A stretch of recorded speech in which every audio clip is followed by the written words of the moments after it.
नमस्कार, commodity roundup में आपका स्वागत है। मैं हूं मनीषा गुप्ता। बात आज करेंगे कच्चे तेल की, जहां पर ओपेक की मीटिंग के बाद यहां पर कच्चे तेल में गिरावट देखने को मिली। जो 2.2 मिलियन बैरल्स प्रतिदिन की जो वॉलंटरी आउटपुट कटौती है, जो पहले क्वार्टर 2024 में करने की बात की गई है, एक तो दायरा बहुत कम है, यानी कि समय सीमा काफ़ी कम है, सिर्फ पहले ही क्वार्टर की बात है, और दूसरा जो क्वांटम है वो बहुत कम है और उसका हमने इमीडिएट इम्पैक्ट यहाँ पर प्राइसेस में आता हुआ देखा है और 2.5% की गिरावट कल देर रात यहाँ पर देखने को मिली। साथ ही बात करेंगे सोने की, जहाँ पर बढ़त कायम है और ये 2 महीने की तेज़ी के बाद दिसंबर का महीना भी यहाँ पर पॉजिटिव शुरू हुआ है सोने के लिए। कैसे रह सकता है ये महीना और साल के आखिर तक यहाँ पर कैसे रहेंगे सोने के प्राइसेस, इस पर करेंगे बात। साथ ही बात करेंगे गेहूं की, जहाँ पर OMSS तो हमने आते हुए देखी और किस तरह की सरकारी खरीद है, उन नंबर्स पर भी नजर डालेंगे। हमारे साथ हैं कुमर्जी ग्रुप के रवि देओरा, एमिरेट्स NBD के धर्मेश भाटिया। ब्रेक के बाद हमारे साथ होंगे Shivaji roll of flour mills के ओनर अजय गोयल। लेकिन शुरुआत यहाँ पर कच्चे तेल के साथ करेंगे, क्योंकि अच्छी खासी उठापटक है और पिछले 2 महीने लगातार गिरावट भी है। 80 जस्ट अबाउट होल्ड करता हुआ। धर्मेश, कैसे देखते हैं आप ओपेक की मीटिंग का इम्पैक्ट और यहाँ से प्राइसेस कहाँ मूव कर सकते हैं? देख, कच्चे तेल की बात करें तो वॉलेटिलिटी काफी अगर आप देखिए लास्ट 2-3 दिनों में काफी अच्छी देखने मिली है। इसकी मेजर जो कारण थी वो ओपेक की मीटिंग एंटिसिपेट थे, क्योंकि प्राइस काफी नीचे आ चुका था। ऑलमोस्ट $72 के लेवल्स आपको देखने मिले थे ये महीने के अंतराल में। तो अगर मार्केट में देखें तो एक शॉर्ट टर्म मार्केट में काफी अच्छी स्पाइक देखने मिली है। बट एक अच्छी बात यह है कि आगे के 6 महीने सारे बैकवर्डेशन में चल रहे हैं। इसका मतलब है कि फंडामेंटली खाली छोटी अवधि के लिए मार्केट में तेजी है, ना कि लंबी अवधि के लिए।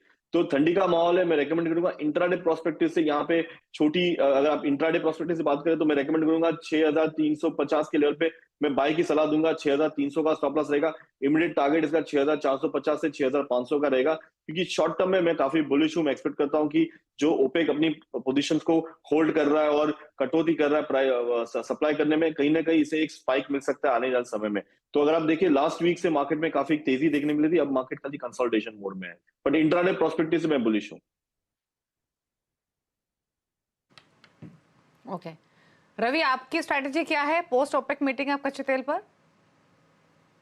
डेफिनेटली जो मोमेंटम रहे है वो मोमेंटम पर्टिकुलर कल ही इतनी वोल्टालिटी थी, न्यूज पे इतने थे कट नो कट न्यूट्रल ऐसा कुछ भी मींस के न्यूज आ रहा था। हालांकि अभी जो मनीषा जी ने अपनी बात में बताया वॉलंटरीली कट है, मींस की बड़े कंट्रीज में पर्टिकुलर सऊदी ने बता दिया है कि जो अभी रनिंग प्रोडक्शन कट है उसके साथ ही वो आगे बढ़ेंगे। छोटे कंट्रीज कितना ये प्रोडक्शन कट अपने ऊपर इम्पैक्ट लेते हैं, क्योंकि रशिया अभी वॉर में, तो आई थिंक वो शायद कट नहीं ले सकता। तो आई थिंक छोटे कंट्रीज वैसे भी काफी डिसएग्रीमेंट भी दिख रहे थे एंड पर्टिकुलर इसी हिसाब से पहले मीटिंग डिले हुई, बाद में कैंसिल हुई, फिर से डिले होके जूम मींस के ऑनलाइन मीटिंग हुई। तो आई थिंक ये थोड़ा सिचुएशन काफी ऐसा टाइट था। तो मुझे लग रहा है कि प्राइसेस में कुछ ज्यादा फंडामेंटल में चेंज हुआ नहीं। जो प्रोडक्शन कट था वही प्रोडक्शन रहेगा और वेनेजुएला, ईरान, ये जो सप्लायर्स है उसकी कितनी सप्लाई मार्केट में आती है वो प्राइसेस पे इम्पेक्ट करेंगे। इतना करेक्शन आ चुका है पर्टिकुलर कल के इवेंट के हिसाब से। मैं भी मान रहा हूँ कि मंस 80 के करीब सपोर्ट भी ब्रांड का अच्छा है। तो कुछ डिप मिलता है तो कॉल ऑप्शन से आप ट्राई करें, क्योंकि अभी भी कमेंट्स, अभी भी जो फैक्टर्स है उसकी वोल्टालिटी आपको आगे जाकर भी देखने को मिलेगी। तो इससे बेटर है कि ऑप्शन का इस्तेमाल करें। 6300 का इन मनी कॉल ऑप्शन है वो बाय करें with stop loss of 178 and target रहेगा 368। एब्सोल्युटली। जो भी ओपेक के मेंबर्स हैं, करीबन सिर्फ 7 मेंबर्स ने ही ये वॉलंटरी आउटपुट कट करने की बात करी है। जैसे कि पहले डिस्कॉर्ड था, डिसएग्रीमेंट था मेंबर्स में, अफ्रीकन कंट्रीज ने इसमें पार्टिसिपेट नहीं किया है और ये एग्रीमेंट नहीं है, ये वॉलंटरी आउटपुट कट्स हैं। तो क्लियरली बाजार में हमने उसका इम्पैक्ट आता हुआ देखा भी है और काफ़ी हद तक तो जो दूसरी कंट्रीज है जैसे कि ओमान है, कजाकिस्तान है, जिस तरह के आउटपुट कट्स वहाँ से देखने को मिल रहे हैं वो तो बहुत ज़्यादा सिग्निफिकेंट भी नहीं है और उसका रिएक्शन हमने मार्केट्स में देखा। लेकिन बात अब यहाँ पर सोने चांदी की कर लेते हैं, क्योंकि 2 महीने लगातार तेजी के बाद दिसंबर की शुरुआत भी यहां पर ऑन द पॉजिटिव साइड हुई है। ये महीना तो हमने अच्छा खासा $2000 प्रति आउंस के ऊपर ही शुरू किया है। कैसे देखते हैं आप इसे धर्मेश, सोने के प्राइसेस को? कहां देखते हैं ये साल खत्म होता हुआ और करंट लेवल्स पर एक निवेशक जो कि 1 से 3 साल की अवधि तक होल्ड करता है, उन्हें क्या करना चाहिए?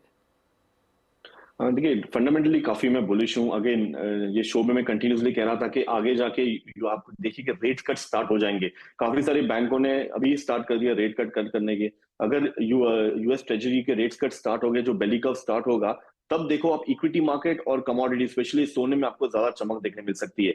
इंट्राडे प्रोस्पेक्टिव से अगेन मैं काफी बुलिश हूँ 2050-2055 के लेवल्स इंटरनेशनल मार्केट में, और डोमेस्टिक मार्केट की अगर बात करें तो कहीं ना कहीं 62,700 60,800 के लेवल्स आपको इंट्राडे प्रोस्पेक्टिव से देखने मिल सकते हैं। बट फंडामेंटली ये 2200 तक के लेवल्स आपको अंतराल, एक साल के अंतराल में देखने मिल सकता है। मैं एक्सपेक्ट करता हूँ अगले दिवाली तक आप $2200-$2250 आपको प्राइस में देखने मिल सकते हैं। और डोमेस्टिक मार्केट की बात करें तो ये 66,000 67,000 के लेवल्स आ सकते हैं। तो ये काउंटर पे मैं कभी मंदी की सलाह नहीं दूंगा। कोई भी गिरावट है यहाँ पे बाय करके चल सकते हैं। और अगर सोना बढ़ता है तो रुपी भी काफी डिप्रिशिएट हो सकती है, क्योंकि इंडियन मार्केट में सबसे ज्यादा जो ट्रेड डेफिसिट है वो ऑयल और गोल्ड की वजह से हो रही है और इलेक्ट्रॉनिक्स की वजह से। तो कहीं ना कहीं इससे भी एक इम्पैक्ट देखने मिल सकता है और डोमेस्टिक मार्केट में ज्यादा आपको तूल मिल सकता है। तो मैं बाय की सलाह दूंगा और लॉन्ग टर्म में 65-66,000 के लेवल्स आपको ये देखने मिल सकते हैं काउंटर में। बिल्कुल धर्मेश, इनफैक्ट जो भी ब्रोकरेज हाउसेस की रिपोर्ट ग्लोबली भी आई हैं उनका भी मानना यही है कि 2024 में नए हाईज गोल्ड में बनते हुए दिखेंगे। $2200-$2250 की तो आपने बात की ही है, लेकिन सिमिलर व्यू सिल्वर पर भी है। सिल्वर पर भी रिपोर्ट्स तो काफी पॉजिटिव हैं ब्रॉडर पर्सपेक्टिव से। तो नियर टर्म क्या आउटलुक है सिल्वर पर, और अगर हम 2024 का एक सेंस लेकर चलें तो ब्रॉडर व्यू क्या लेकर चल रहे हैं? देखिए चांदी की बात करें तो चांदी में फंडामेंटली ये सोने को फॉलो कर रही है और चांदी 50% बुलियन 50% बेस कैटेगरी में आ रही है। इसका जो दायरा है वो $22 से 26 मैक्सिमम $27 के दायरे में कंटिन्यूसली ट्रेड करी है। बट ये एक कमोडिटी है जो अगर इसमें तूल पकड़ती है तो काफी चंचल है और वॉलेटिलिटी इसमें सबसे ज्यादा है। तो मैं इसमें सलाह करने की रेकमेंड करूंगा। मैं रेकमेंड करूंगा कि अपने जो पोर्टफोलियो उसमें जो गोल्ड का पोर्टफोलियो 5% से 10% कर ले, और चांदी अगर 1-2% है तो उसे 5% कर ले, क्योंकि अगर इसमें तेजी आती है तो ये काफी लंबी तेजी आ सकती है इसमें। इंट्राडे प्रोस्पेक्टिव से मैं रेकमेंड करूंगा कि आप करंट लेवल पे बाय करके चल सकते हैं। अराउंड 77,000 के लेवल्स आपको देखने मिल सकते हैं। बट अगर लॉन्ग टर्म देखिए तो मैं इसमें अराउंड $30 के लेवल जो इसके प्रीवियस टॉप है मार्केट एक बार वहां पे छू सकता है। और डोमेस्टिक मार्केट की बात करें तो 88,000-89,000 के लेवल्स आपको साल के अंतराल में देखने मिल सकते हैं अराउंड 2024 के लेवल पे। रवि, चांदी आप कैसे देखते हैं? क्योंकि 77,000 के हाईज हमने यहाँ पर बनते हुए देखे हैं। बाजार ने बड़ी मुश्किल से ही, लेकिन हाँ जैसे धर्मेश भी कह रहे थे, 23 का लेवल पार किया, 24 का किया, 25 का भी किया। अब यहाँ से क्या? जरूर सर, चांदी में एक थोड़ा रिस्क ये रहता है कि सब फैक्टर्स पॉजिटिव होते हैं तभी वो कॉन्ट्रैक्टेड उसमें इतना बड़ा होता है। बट यस, अभी फंडामेंटल वाइज पॉजिटिव है। एडिशनली जो इन बिटवीन वॉर जो इजराइल एंड हमास के बिटवीन रुका था वो आज से फिर से चालू हो चुका है। तो पर्टिकुलर एक जियोपॉलिटिकल रिस्क का फैक्टर भी है। साथ में जो फैक्टर है जो बॉन्ड यील्ड्स है वो काफी सपोर्टिव फैक्टर है जब तक ये बॉन्ड यील्ड नीचे आती रहेगी। एंड कल जो कोर पीसी प्राइस इंडेक्स पे आया था यूएस का, उसमें भी इतना इंडिकेशन था कि गिरावट है। तो विदाउट एनी इकोनॉमिक इम्पैक्ट जो रेट हाइक का जो पूरा सिस्टम ने एक्सेप्ट करके अभी रेट करके और साइकिल में जा रहा है, तो ये कव में मुझे लग रहा है कि सोना चांदी दोनों आउट परफॉर्म कर सकते हैं। हालांकि बेस मेटल टेपेड है, इस हिसाब से सिल्वर को इतना सपोर्ट आता हुआ नहीं दिखा है। मुझे लग रहा है इंट्राडे बेसिस पे सिल्वर में बाय करना चाहे। मैं बाय करना चाहूंगा नेक्स्ट कॉन्ट्रैक्ट में, वहां पे बाय करना है। एंड पर्टिकुलर जो सिल्वर में वोलेटिलिटी है मेरे हिसाब से वीकनेस नहीं है। बट यस, नेक्स्ट जो कॉन्ट्रैक्ट 77,600 के करीब मार्च फ्यूचर चल रहा है, इसको 77,500 के करीब बाय करें। स्टॉप लॉस लगा है 77,120 का, और इंट्राडे में 78,200 तक के लेवल की मैं उम्मीद कर रहा हूँ। और मेरा भी एक साल का टारगेट है 81,200। मुझे भी लग रहा है कि यहाँ से एक उछाल देखने को मिलेगा। बट मेरा व्यू गोल्ड पे कंपेरेटिव सिल्वर ज्यादा बुलिश है।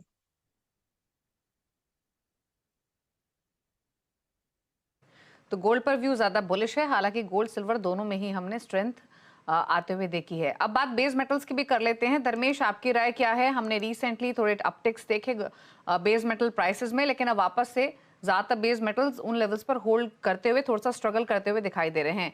क्या आउटलुक है यहाँ से, और क्या व्यू इन स्तरों से किसी पर्टिकुलर बेस मेटल पर कोई फोकस रहेगा आपका? देखिए बेस मेटल काफी सीमित दायरे में ट्रेड हो रहा है, और जैसे जैसे दिसंबर 15 तारीख के बाद तो काफी सुस्त ट्रेड रहेगा। मैं रेकमेंड करूंगा कि नो डाउट अगर इंटरेस्ट रेट कम होता है आगे जाके तो कहीं ना कहीं इंडस्ट्रियल डिमांड इसमें पिकअप होने की संभावना काफी हाई है। तो जो कॉपर है वो बेस मेटल का किंग है, मैं इसमें निवेश करने की सलाह दूंगा। इसका जो दायरा है वो 700 से 750 तक मैक्सिमम जा रहा है।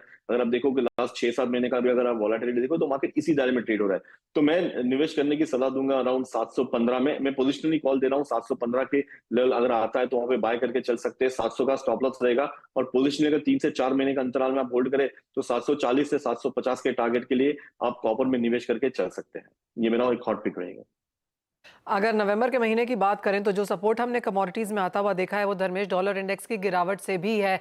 4% की कटौती हमने डॉलर इंडेक्स में नवंबर के महीने में आते हुए देखी। अब जो करंट लेवल्स हैं जहां से थोड़ी सी बढ़त फिर से देखने को मिली है, कैसे देखते हैं आप दिसंबर के महीने के लिए डॉलर इंडेक्स को?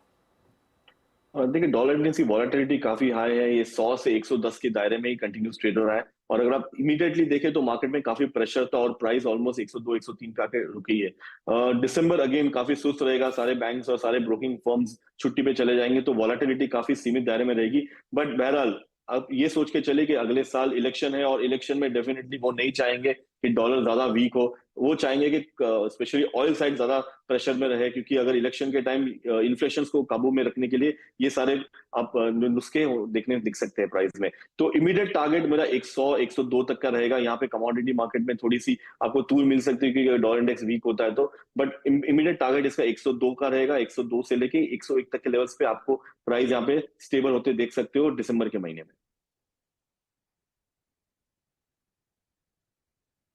चलिए, तो ये राय रही डॉलर इंडेक्स पर 103 के आसपास फिलहाल कारोबार करते हुए। शुक्रिया धर्मेश आने के लिए शो में और सभी कमोडिटीज पर अपनी स्ट्रैटेजीज शेयर करने के लिए। रवि हमारे साथ बने रहेंगे। ब्रेक के उस पार फोकस करेंगे एग्री कमोडिटीज पर, खासतौर से बात करेंगे व्हीट की। अजय गोयल भी हमारे साथ बने रहेंगे। एक छोटे से ब्रेक के बाद जल्द वापस आते हैं। और 29 नवंबर को सरकार ने ओएमएसएस के लिए करीब 3 लाख टन गेहूं की बिक्री के आदेश दिए हैं। 31 मार्च तक 101 लाख टन बिक्री का लक्ष्य है, लेकिन बाजार मानकर चल रहा है कि सरकार इस लक्ष्य को शायद ही पूरा कर पाएगी और 31 मार्च करीब 90 लाख टन गेहूं की ही बिक्री होती हुई यहां पर नजर आएगी। ऐसा क्यों है, और इसके साथ साथ 28 जून को जारी ओएमएसएस में अब तक की गेहूं के दाम कितने कम हुए हैं, इस पर बात करेंगे और साथ ही साथ जो करंट बुआई के नंबर्स हैं वो भी जानने की कोशिश करेंगे। हमारे साथ हैं शिवाजी रोलर फ्लावर मिल्स के ओनर अजय गोयल। अजय जी, पहले तो जो ओएमएसएस की स्कीम है, कितना गेहूं बाजार में आ चुका है, क्या वो पर्याप्त है? जो सरकार की लेटेस्ट कोशिशें हैं, लेटेस्ट नंबर्स हैं, उनसे अब क्या लगता है? जो जितना भी गेहूं सरकार दे रही है, एक्चुअली बाजारों को वेंटिलेटर पे रख रखा है। ना जीने दे रही है, ना मरने दे रही है, क्योंकि ये जो गवर्नमेंट का फेयर है, इसकी वजह से बाजार जो है काबू में है और डिमांड भी जो है जितनी निकलने की अपेक्षा थी उतनी आई नहीं बाजारों में।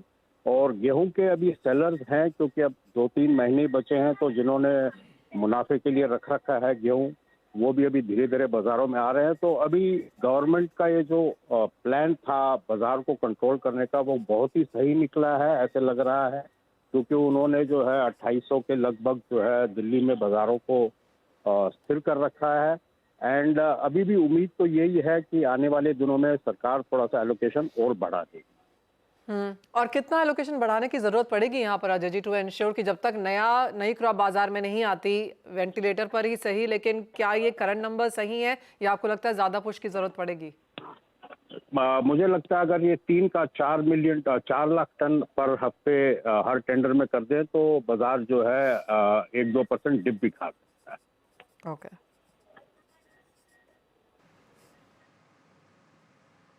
ओके, साथ ही अजय जी, अगर हम सोइंग के नंबर्स देखें तो फिलहाल स्थिति कैसे दिख रही है? क्योंकि कुछ रीजन्स में तो रिपोर्ट ये भी है कि जो रेन स्पेल हुआ है उससे फायदा पहुंचेगा व्हीट क्रॉप को, लेकिन ओवरऑल आप कैसे देख रहे हैं सोइंग की सिचुएशन? कुछ इनिशियल रिपोर्ट्स ऐसे आ रही हैं कि 2 से 3% कम रहेगी पिछले साल से, लेकिन अभी इट इज टू अर्ली, ये सब गेस्टिमेट्स हैं। एंड गेहूं के दाम देखते हुए और जो एमपी की घोषणा हुई है कि सरकार शायद 2700 में गेहूं खरीदेगी आने वाले सीजन में, उससे मुझे लगता है कि इस साल जो है सोइंग पर्याप्त रहेगी, जितनी पिछले साल थी उसके लगभग ही रहेगी, कम नहीं होगी। अजय जी, तो किस तरह के प्राइस व्यूज आगे देखने को मिल सकते हैं? आपने कहा कि अगर ज्यादा गेहूं बाजार में आती है ओएमएसएस के जरिए तो 1-2% की गिरावट देखने को मिल सकती है। कितना समय है उसके लिए? विंटर डिमांड यहाँ पर काफी अच्छी खासी होती है, अगर वो समय पर नहीं हुआ तो किस तरह की प्राइस रेंज फिर बनता हुआ देखेंगे? अब ये मार्केट काफी रेंज बाउंड हो चुका है और ये 1-2% अप डाउन का ही मार्केट रह गया है, क्योंकि धीरे धीरे जो है सप्लाई आती जा रही है और जिन लोगों ने होल्ड करके रखा था वो भी मार्केट में आने लग गए हैं। तो मुझे ज़्यादा कोई जो है अप या डाउन लग नहीं रहा है, लेकिन लॉन्गर टर्म में मार्केट्स डाउन आने की उम्मीद नहीं है, क्योंकि सरकार बार बार ये इशारा कर रही है कि अगले सीजन में शायद वो जो है दाम और भी बढ़ा दें। और ये जो फ्री स्कीम है या गवर्नमेंट की जो स्कीमें हैं उससे भी जो है जो एक रूरल मार्केट है वहाँ पर गवर्नमेंट की सप्लाई ड्यूटी स्कीम रहेगी, जिसकी वजह से कोई डिमांड में इंक्रीज आने की उम्मीद कम है। एब्सोल्युटली। तो फिर नया न्यू नॉर्मल क्या है फिर यहाँ पर अजय जी? अगर बुआई भी आप सोचते हैं कि शायद थोड़ी सी कम रहेगी, एमएसपी और हम आगे सिर्फ बढ़ते हुए ही देखते रहने वाले हैं अगले साल भी, तो किस तरह के नए प्राइस रेंजेस के साथ अब इंडस्ट्री काम कर रही है? मेरे ख्याल से जो है 27 रुपीज जो है दिल्ली एक नया बॉटम हो जाएगा।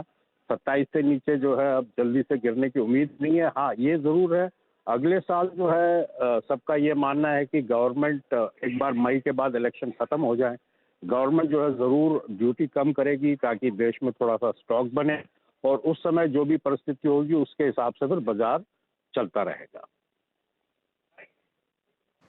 ओके ओके, चलिए शुक्रिया अजय जी आने के लिए शो में और हर पर्सपेक्टिव से अपने व्यूज देने के लिए, फिर चाहे वो प्राइसिंग, डिमांड, स्विंग या फिर सरकार के ओमिसिस ऑपरेशन की ही बात क्यों ना हो। Thank you so much. लेकिन आगे बढ़ेंगे, फोकस अप कर लेते हैं स्ट्रैटेजीज पर। पहले रवि से ले लेते हैं स्पाइसेस के पैक पर, जहां पर कल हमने प्रॉफिट टेकिंग देखी थी। आज थोड़ा सा संभल कर कारोबार कर रहे हैं कोरिएंडर और टर्मरिक, लेकिन जीरे में प्रेशर बना हुआ है। क्या व्यू है इन सरों से स्पाइसेस पर, और कोई ट्रेड अगर लेना हो तो क्या सजेशन रवि?